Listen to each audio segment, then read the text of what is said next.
यहाँनिर कमेन्टमा सोध्नु भएको छ आफ्नो इमो अरूले चलाएको छ कि छैन भनेर कसरी थाहा पाउने प्लिज भनिदिनु न सर भन्नुभएको छ। कमेन्टको लागि थ्यांक यू सो मच। अनि हामीहरूले चलाइरहेको इमो चाहिँ हामीहरूले थाहा नपाइकन अरूले पनि चलाइरहेको छ कि छैन चेक गर्न अनि हटाउन एकदम सजिलो छ। तपाईहरुलाई म ढिलो नगरिकन देखाइन्छ है त। त्यसको लागि तपाईहरु आफ्नो इमो ओपन गर्नुस्। इमो ओपन गरेपछि अनि यहाँनिर प्रोफाइलमा क्लिक गर्नुस्। प्रोफाइलमा क्लिक गरेपछि अनि सेक्युरिटी एन्ड प्राइभेसीमा क्लिक गर्नुस्। अनि त्यसपछि अनि यहाँनिर तल म्यानेज डिभाइस भन्ने छ। यहाँ जम्मा 2 वटा मोबाइलमा कनेक्ट भएको छ। अब कुन कुन मोबाइल हो अब यसमा क्लिक गरेर हेरौं। यो म्यानेज डिभाइसमा एकचोटी यसरी क्लिक गरेपछि अब यहाँनिर मोबाइलको डिभाइस नेमहरु शो गर्छ। यदि तपाईको यो मोबाइल डिभाइस होइन भनेदेखि हैन यहाँनिर शो गरेको मोबाइल डिभाइस तपाईको होइन भनेदेखि सम्झिनुस् कि उनीहरुले पनि तपाईको इमो चलाइरहेको छ।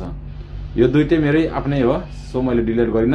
अनि तपाई यहाँनिर धेरै मोबाइल डिभाइसहरु शो गरेको छ भनेदेखि अब रिमुभ गर्नुको लागि चाहिँ हटाउनुको लागि यहाँनिर डिलिटमा हामीले क्लिक गर्यौं भने उता अर्कोमा अटोमेटिक डिलिट हुन्छ।